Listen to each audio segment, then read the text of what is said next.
There has always been a sand mine up until about, I understand, 1982 or 1992 was owned by one person, and he kind of worked with people, and it was just another local business.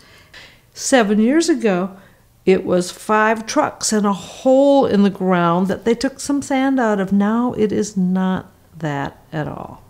Open pit mines have usually been for gravel and sand for roads and rock for construction. They haven't been on this industrial scale. The intensity of the operation is mind-boggling. We have tons of, hundreds and thousands of tons of material leaving the site on a continuous 24-hour, 7-day-a-week basis. When you think of a business coming in or somebody building something, there's always kind of a mess, while things are getting going. And I think it's just our nature to look at something and think that it's going to get better. Once they get done, it's going to be built and it's going to look good. But with mining, it's the opposite. It continues to get worse and worse. Well, for me, the trucks have been an issue almost from day one. They are huge, huge trucks filled with this heavy, heavy sand, and they have been very remiss about pulling the hoods over the trucks. Now, that is not an option. That is what they are required to do. It feels like you're in an industrial site. So there's lots of noise, trucks backing up, radios, trains backing up, crashing into one another, squealing wheels. It goes 24 hours a day, 7 days a week. The only time it's not running is if something goes wrong.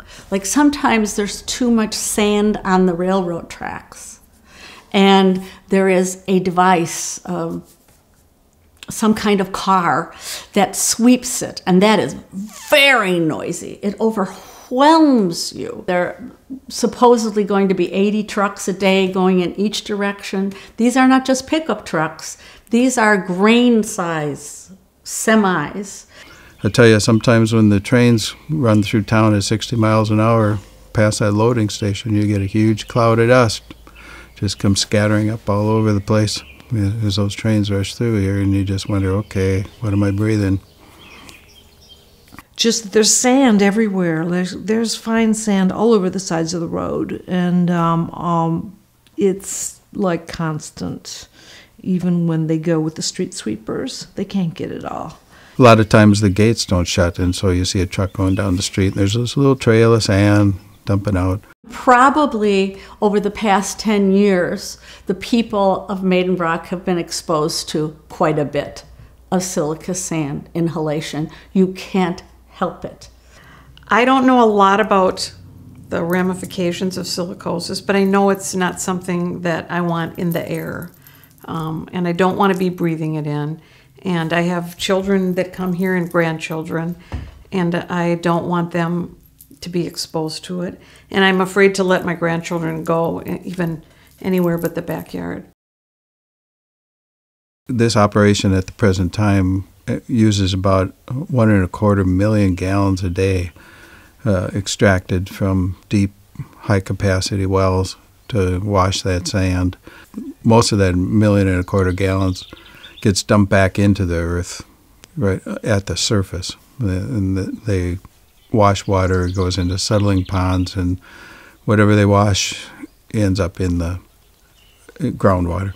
I personally saw water samples at a meeting that were presented that were really dark in color and full of sediment from someone's private well. Realizing the industrial nature of this thing is one of the biggest differences between that and the other non-metallic mining that we have here. And there are unusual events that happen in these types of industrial operations. I was out on Lake Pepin one July 4th in a boat waiting for the fireworks, and there happened to be a malfunction at the mine, and a huge cloud of dust came out into the middle of the lake, you know, that isn't a normal operation, but those things happen, and so there's always going to be those kinds of things that you deal with an operation of this size. We've seen the taxes that the sand mine pays, and we can say that between a couple of households in the area, we pay as much or more than the whole sand mine does for property tax. And then there's personal property tax, and they do pay a fair amount more for personal property tax, but that doesn't come to us in this little village. That goes to the state. So there's sort of this idea that they're really supporting the village with taxes on what they're doing, and they're not. We're paying way more in property tax as individuals than they are as a corporation.